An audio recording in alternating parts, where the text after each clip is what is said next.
Welcome to episode 3 of Martial Artists Talk Horror Movies. Real truth. What makes that different from any other talk about horror movies? Well, we're also fight choreographers, so behind the scenes, maybe we look too hard. We've talked about some weird stuff. And, well, that trend will continue. So I hope you enjoy. Let's go.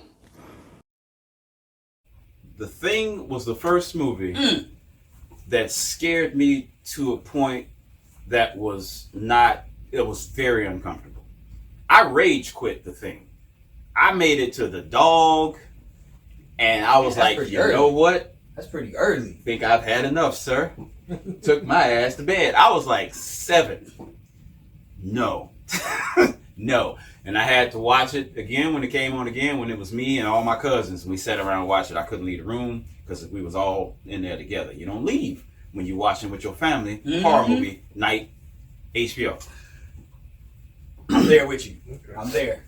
We did the same thing with Poltergeist. We used to watch all the Rocky movies and all that shit together. American Werewolf in London. Now, that didn't scare. Now, I will say, okay, there are parts that scared me, but the scariest, the Silver Bullet. Holy, you have to have Jesus found a man. The Howling I saw when that was the next horror movie after The Thing, because I was still in single digits, that I saw that scared the shit out of me. And werewolves, I know they don't scare. And see, that's the thing. Like, there was a time, because I'm older now. I'm afraid of werewolves. Don't get me wrong. But you'll fight one straight up. Where you going? I understand. I completely understand. Yeah, all right. I'm on the news. It was nice. I'm not going to chase them motherfucker. I mean, It was nice. Yeah, you ain't gonna go seeking out. Right. I ain't white boy Van Helsing. When people come out and say, well, that doesn't scare me because that would never happen. You know what I say? Good. The Thing, Howling, Poltergeist, those 3 in my early when I was young, tore my ass up. Horror-wise. Hell, I would see commercials with movies and they would freak me out. I didn't see Ghoulies until I was probably like grown.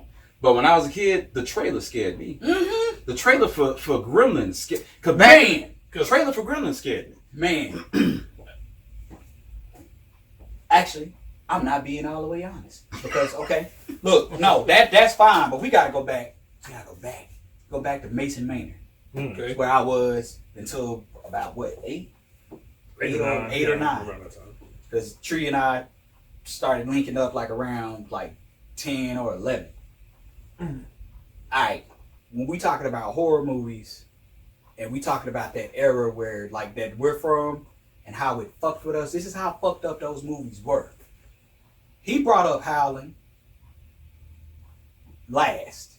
He said American Werewolf in London first. Then I said Silver Bullet. Although those 3 movies, werewolves tearing the shit out of stuff. It may not be true for these 3, but psychologically, I could smell the blood. And this was a movie.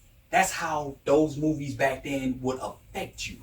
Like you could be, like you would see the pile, and because they actually had to make a pile of bodies, your brain as a youngin' is like, that shit must smell like this. It must smell like that. Like I can smell the blood in Silver Bullet. That's one of those movies that fucked with me. Now that I say that,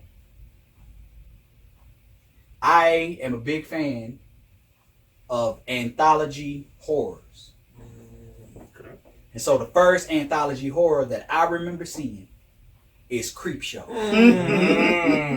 And the fucking scene that fucked with me in Creepshow the most was the baboon in the shit under the stairs.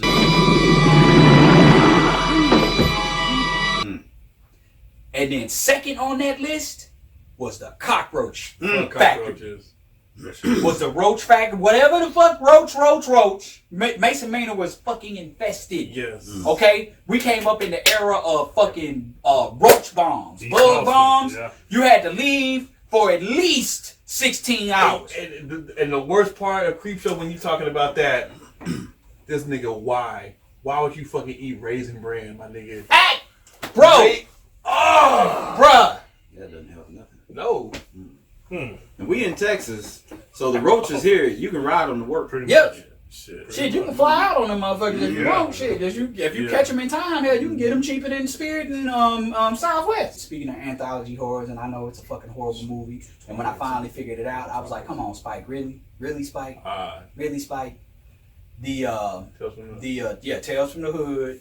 The part where the dude had the mansion and the puppets and all of those slave I need to carvings, rewatch right? it. I need to rewatch it. But the thing that I'm like, come on, Spike, is I was trying to figure out how this dude could keep firing his gun and then knowing how guns work, how he was able to get a fucking flame at the tip of the gun.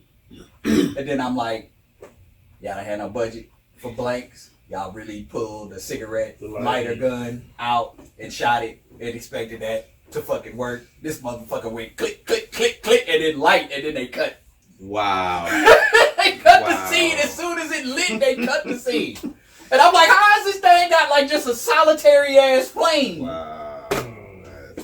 Budget, but I guess it was safe. Ish. Speaking They had a full on explosion. That's where their money went. Yeah. That's where the money.